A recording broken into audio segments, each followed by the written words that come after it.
Tesla has some serious problems, and owners around the world are furious. Look, I know that sounds dramatic, and I know many of you, and I would agree with you, would say that owning a Tesla comes with so many wonderful upsides, but also there are decisions that Tesla is making right now in 2025, and things they're doing, features they're removing, or features they just don't care about that are so frustrating and so annoying, it feels like they don't care about us, the actual paying customer. The good news, though, is finally, Tesla is making some changes and looking to fix some of these big issues ASAP. Let me explain some of the big problems Tesla is facing, what is driving owners bonkers, why people are so mad, and why some good news and lots of bad news is in the immediate future of Tesla over the next couple of weeks. Now, if you watch videos or read news articles on the big sort of Tesla problems, you're probably going to hear about the big stuff that's been plaguing the company and owners for years. For example, Tesla service is kind of riskier than Vegas. You either have the best experience, it totally changes the way you think about car maintenance, or you have the absolute worst experience. There really seems to be no in between these days. And also, as wonderful as the Tesla buying process is, there are some parts that can be frustrating, and if you run into any issues, good luck, because trying to get someone on the phone at Tesla and to return your phone call or email in a timely manner can feel like it is nearly impossible. It's weird for a company trying to do things so different and not by the book of traditional auto manufacturers. Their communication is just terrible in comparison. But like I mentioned, let's not all be doom and gloom here. I'm not a Tesla hater. I love Tesla. I encourage people to buy Teslas all the time. I own Teslas, and I think that a lot of us see so much upside in our Tesla experience, and we see so much potential in the company, which is why we want Tesla to fix these little issues, both big and small, that are sort of annoying and frustrating and should be kind of unacceptable in 2025, which is why I'm excited that Tesla is finally making some pretty big changes that I know you guys, and myself included, are going to absolutely love. Let me start first with one of the big ones that always gets people riled up for better or worse, and that is CarPlay or Android Auto support. And I feel like as soon as I say that, you're either thinking, oh, why does this guy talk about this? I hate it. Who cares? Tesla's great. They have great software. I get it. But on the other hand, people are going, yeah, if you think about it, you look at Lucid and you look at what other companies are doing, even other EV makers, they have CarPlay support. Why doesn't Tesla let us have Waze or Google Maps or other media apps and different integrations you can use? In a lot of ways, CarPlay or Android Auto can be a really, really nice system that lives right alongside Tesla's software experience, which is great. But long story short, Tesla is never, and I mean like never, I'd put money on this, they're never going to natively support CarPlay or Android Auto, which means owners who want it are kind of out of luck. Now, while of course there are workarounds, and I think I'll do a video in the next couple of days going through some new workarounds I found. Subscribe if you want to make sure you stay tuned for that one. But what's kind of frustrating about this is that Tesla had always said, I guess in not so many words, an alternative was coming. And the rumor for many, many years was that, yes, while Tesla is not going to support CarPlay, they are working on their own app store that is going to be really expansive. It's going to have some wonderful integrations and basically would give you everything you'd want from an Apple CarPlay or Android Auto right on your phone. So third-party apps, different music services, media services, podcast players, book players, all that stuff, and fast food ordering, all of that would be built in and would sort of alleviate any need for a third-party solution, which was great. And we even saw code for a while that Tesla was in fact working on their own third-party app store, which could have been a really, really big deal. But then over the last 12 to 18 months, any sort of rumor or leak or any murmuring about it totally stopped. And while Tesla has made some big strides over that time period to sort of scratch the itch, so to speak, of third-party apps, it looks like a Tesla App Store, at least an official one, is all but kind of dead. No development has continued on it, which is a really, really sad thing because it could have been really cool. Now, in Tesla's defense, they have been working pretty hard to bring a lot of the third-party integrations you would want as a Tesla owner. They brought in Audible and Apple Music and Tidal and Spotify. There is MyQ for garage door connections. We just got Sirius XM with the holiday update. Tesla is definitely working on bringing more media apps, which is great because not everyone wants to use Bluetooth for streaming their favorite media. The other cool thing as well is that we've seen Tesla really double down on trying to utilize their ecosystem to their advantage and give us a Waze-like mapping service built into sort of the default Tesla app. For example, we've started to see different icons and like construction and traffic alerts pop up right within the Tesla mapping system when we hear more of these things are coming. And we've also started to see Tesla start to utilize different information about their fleet to say, hey, you know, here's what the typical range of the fleet is here, and here's the information we've got about there. It's so kind of fascinating that all of these Teslas can talk to each other, and Tesla knows so much info about all of their vehicles at any given time. There's a lot that they could do to sort of build their own Waze competitor built fundamentally just from Teslas. And instead of sort of giving us broad strokes info like Waze would or Google Maps, this could give us some really great real-time info, directly from other Teslas, which would be very, very cool to see.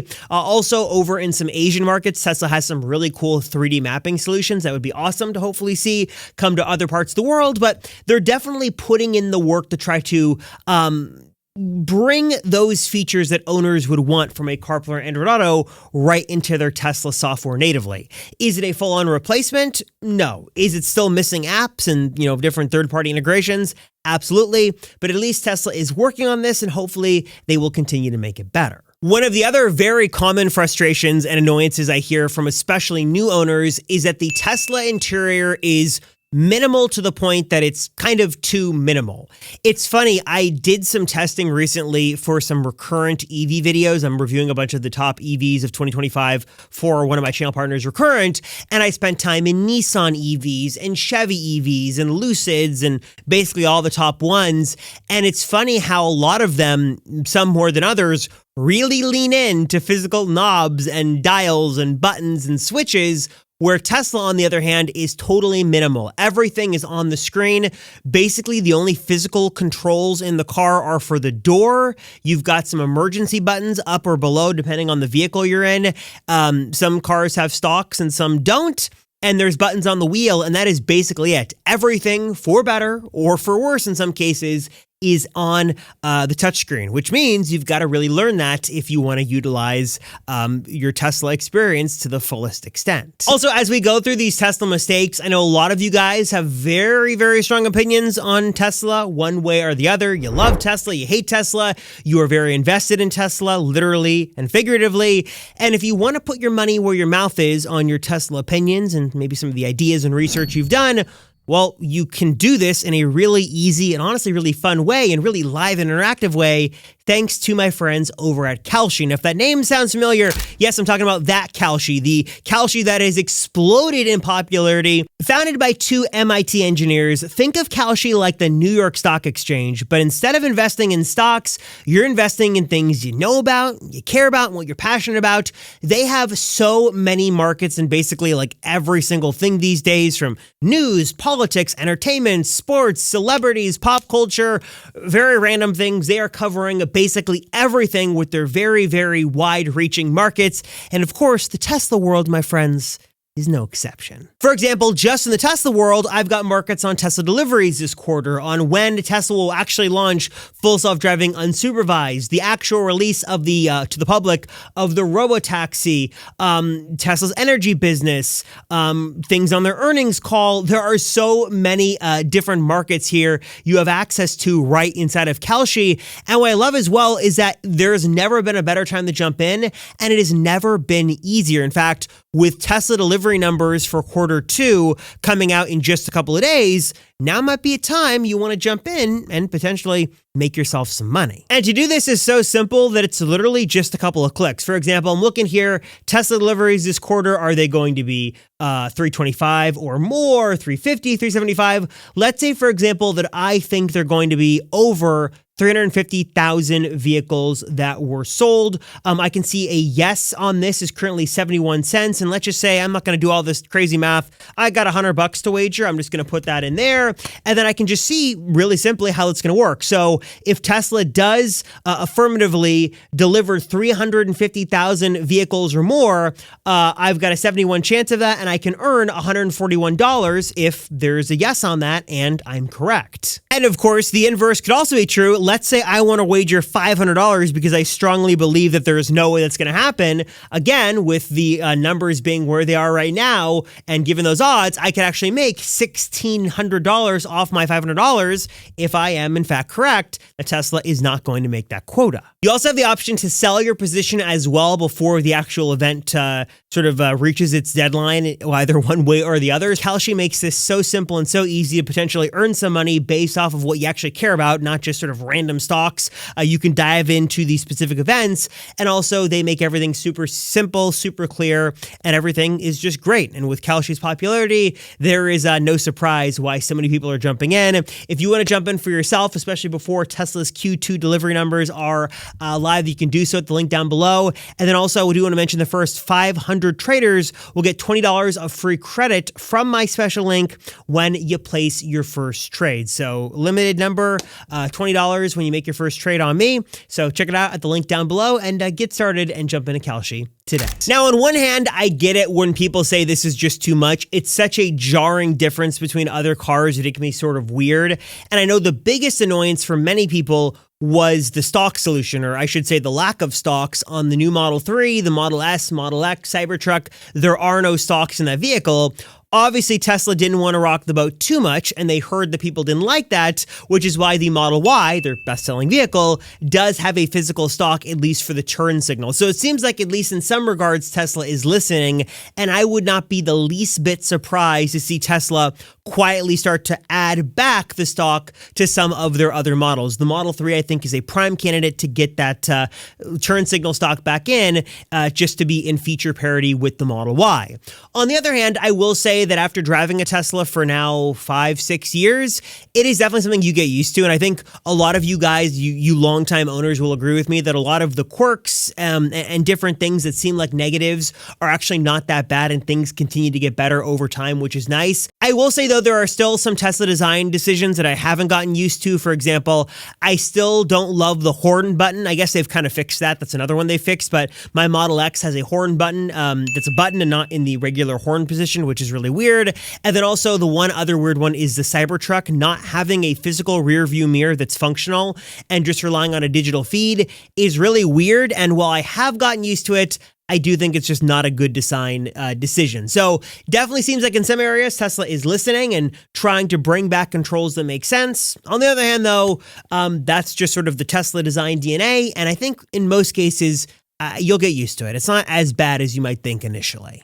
Another complaint I am hearing from owners that is becoming more and more of a big issue in 2025, and something I think kind of Tesla needs to address, is range. What I mean by that is that in the beginning, Tesla was really pushing the boundaries in terms of battery technology and range and efficiency, and Tesla was really leading the charge on giving you the best range possible. And especially when Elon had touted the Cybertruck back at that reveal event in, was it 2018, 2019-ish, he made some pretty bold claims on range. But slowly and surely, unfortunately, over the last couple of years, we've seen Tesla just kind of stay stagnant in terms of range. And not just that, but kind of cancel or have some issues with some of their bigger range goals. For example, the 4680 battery pack, those brand new kinds of cells, seem to be having a lot of issues. And it doesn't seem like it's where Tesla originally planned for it to be in terms of both costs and also the range it would deliver.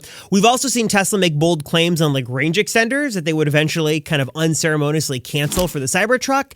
And there is just a lot of confusion as to what Tesla is doing to push range forward. On the other hand as well, you also have to consider the competition like Lucid that's starting to tout like 460 miles of range on the new Lucid Gravity. And I know the Lucid Air has some configurations that have bonkers range numbers, and other automakers are starting to get into the arena as well and touting the same, if not better, range for cheaper prices. So it definitely seems like Tesla is having a bit of a range crisis and battery crisis as they touted, EVs and push for EVs so hard that their range solution, well, there hasn't really been much of a solution because not a lot of progress has been made in terms of battery tech. But hopefully, again, that is subject to change pretty quickly. For starters, Tesla is looking to sort of increase their production and the capacity and the technology of the 4680 cells. They're working on their own refinement and things like that. Of course, we're also hearing a lot of rumors about a longer wheelbase Model Y that could be a 6-seat or 7-seat configuration. It could be the long-rumored Ultra Model Y long range we've been waiting for. And again, what might just be the simplest solution here, since Tesla has good batteries, is to not try to reinvent the wheel, so to speak, but just give us a slightly longer vehicle, give us some more batteries in that wheelbase then, or I should say, kind of in between the wheelbase with that extended wheelbase, and then give us more range, which is something we're hearing Tesla might be doing to sort of try to crack 400 miles or more on the Model Y.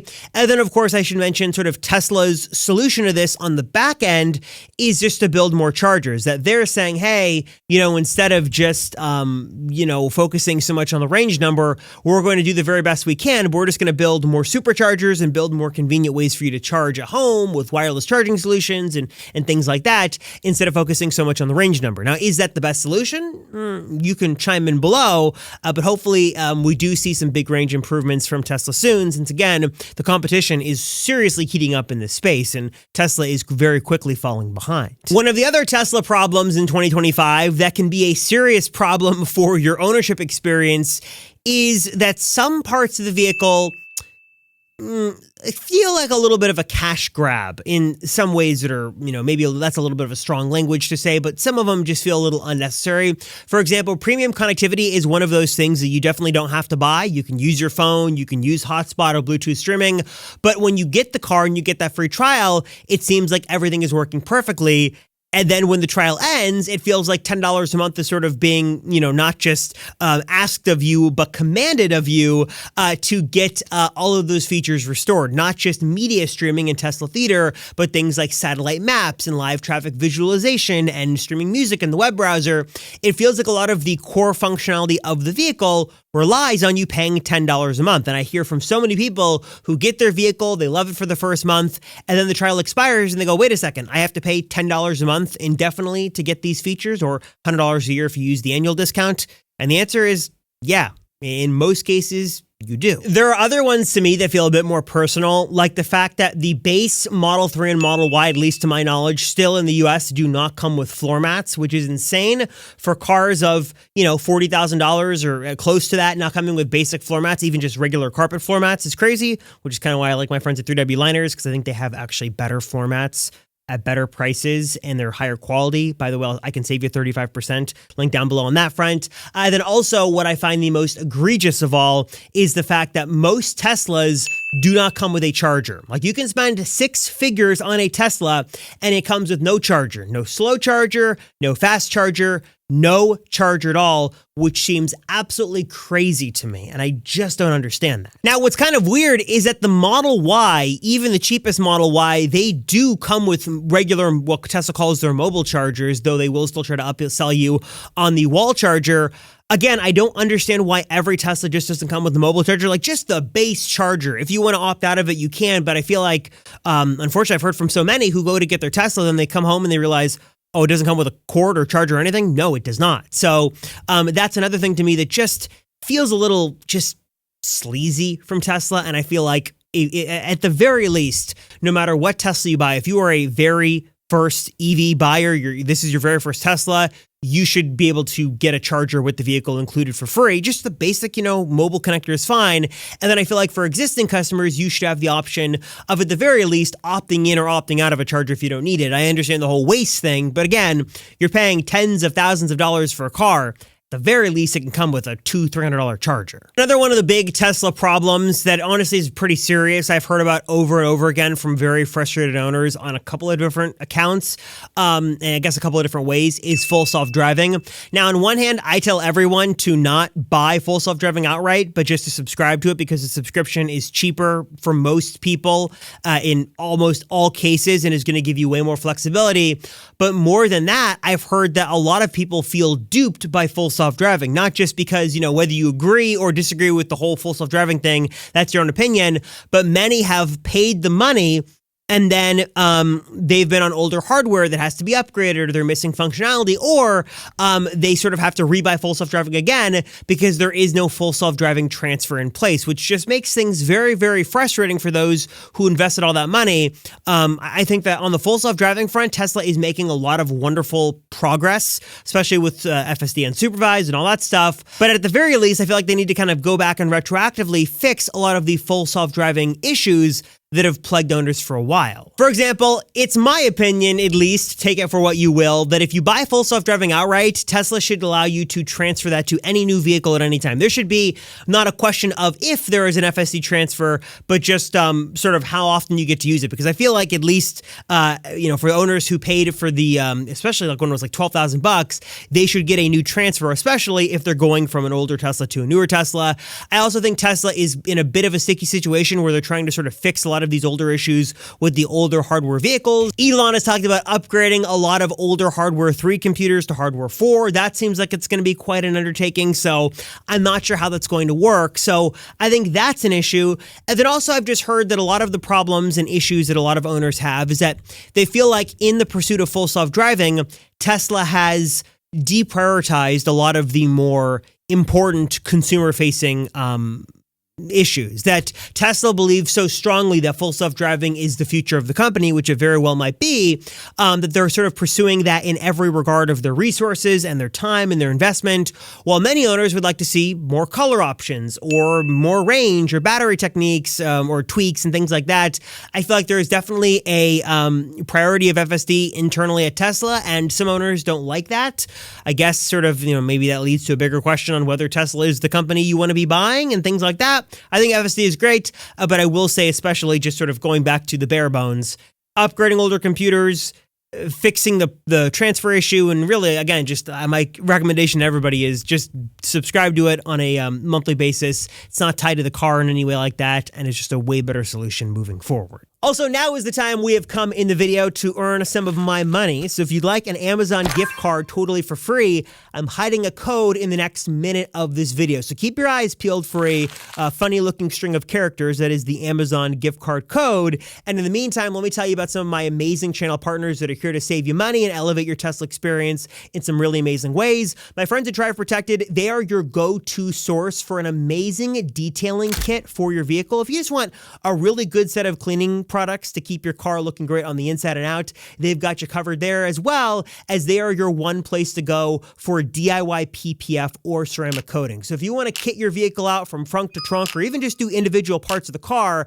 and you want it to be protected and keep that fragile Tesla paint from getting any blemishes, they're the place to go. They'll walk you through the entire process step by step. It's super easy. You can do it yourself and save a bunch of money by doing it yourself. Don't go to one of those shops and pay thousands to have them do it for you. You can do it yourself with the, I think in some cases, better, more high quality materials from Drive Protected, and they'll walk you through the process step by step. My code Rosenfeld is going to save you 10% off anything on the website. So use my code Rosenfeld to save on anything on Drive Protected's website. Also, speaking of saving big for a limited time, my friends at Century Pro are going to give you not only a totally free way to begin your journey of protecting your Tesla, but also they've got a 40% discount for limited time on a lifetime plan. Basically, Century Pro is going to turn Sentry Mode in your vehicle pro by alerting you anytime Sentry Mode goes off. Not whenever Tesla feels maybe they'll alert you, maybe not. No.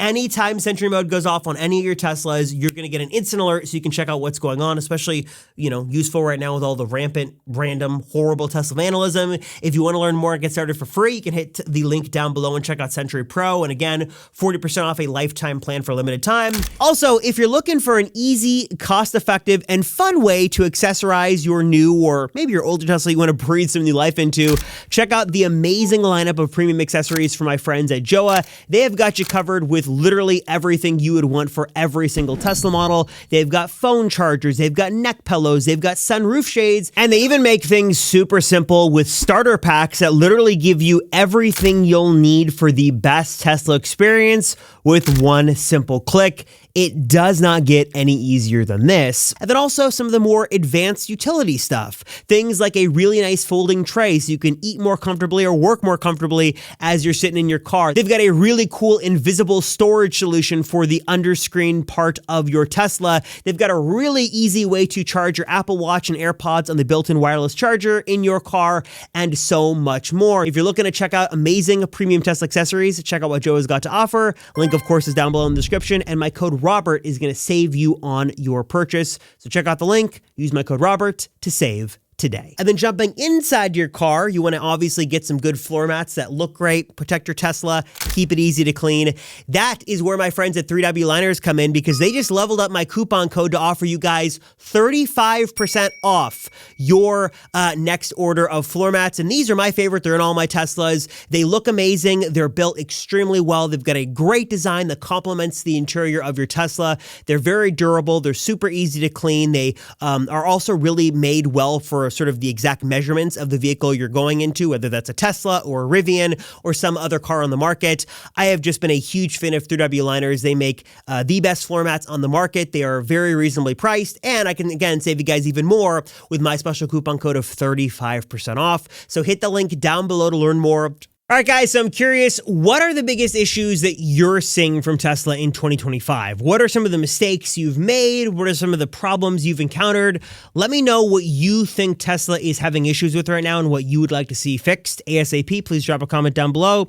Appreciate you guys all so much. Thank you so much for watching. Appreciate you all. Shout out to those of you who made it to the end, by the way. I'm going to, you know what? For those of you who stay to the end, because nobody else does this, just for you guys, I'm going to throw up one more Amazon code right here. First person who grabs that can get an extra $5 on Amazon, just as a thank you for watching to the very, very end. Appreciate you guys. Thank you as always. I'm Robert Rosenfeld. See you in the next one.